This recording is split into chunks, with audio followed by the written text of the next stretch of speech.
报道。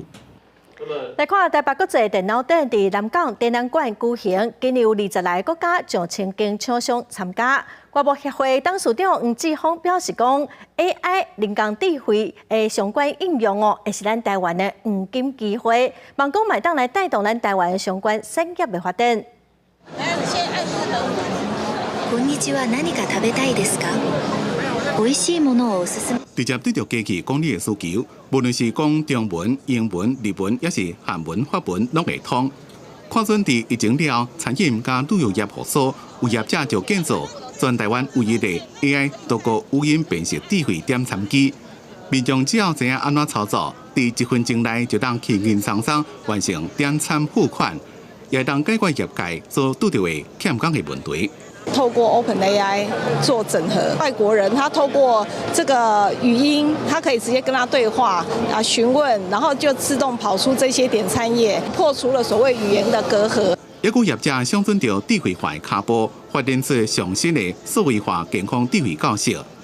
除了用互动触控显示器来协助师生使用，也简化管理方式，进一步提升师生国家即时的互动学习。现在流行的所谓的班班有平板，他可以借由这样的平板写他的答案，或者是类似像共创的方式，跟老师去做，甚至跟同学去做一个互动。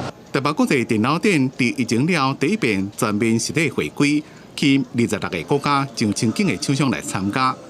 一早起就真侪民众等咧要入场。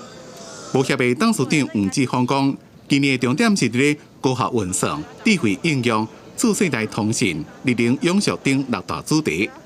AI 的新趋势更加是台湾的黄金机会。人工智慧时代，我们不能只依靠这些 open source 的平台，公司每一个机构，都会希望说有他自己的 AI 运算平台。Computex 过去40多年来，一直在凸显台湾在资通讯产业这方面的强项。所以人工智慧时代呢，对台湾绝对是一个非常好的一个机会。